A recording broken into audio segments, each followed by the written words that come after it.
We conducted research to see if companies and investors are indeed integrating carbon costs. So, for many companies, not quite. We found that only 18% of all companies in the MSCI All Country world even have an internal carbon price. Current prices and coverage, though rising, still remain low, and pricing mechanisms are fragmented. Instead of proactively managing this cost, many companies and investors are choosing a wait and see approach, especially in a time when carbon prices are uncertain and policies are evolving. Leading corporates and investors, however, are ahead of the curve. They are treating the price of carbon not as a compliance cost, but a financial input, similar to interest rates and inflation.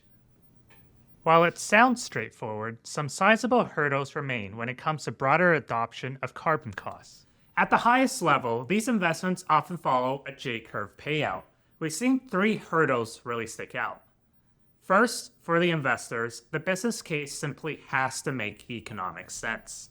Second, time horizons between investors and companies are often mismatched. And lastly, short-termism. Overly prioritizing dividends and buybacks can lead to hesitation when it comes to investing in longer-term initiatives.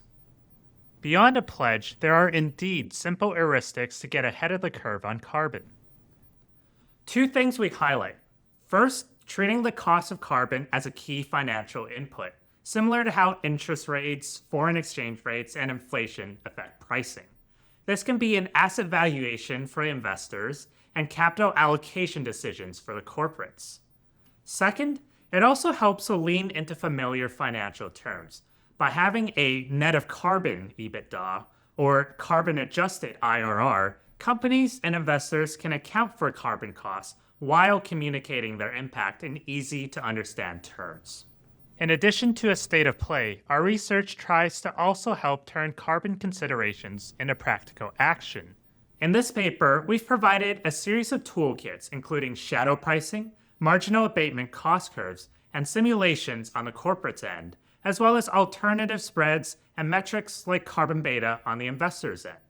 We've also highlighted best practices and commonalities from our leading investors and corporates who are already ahead of the curve.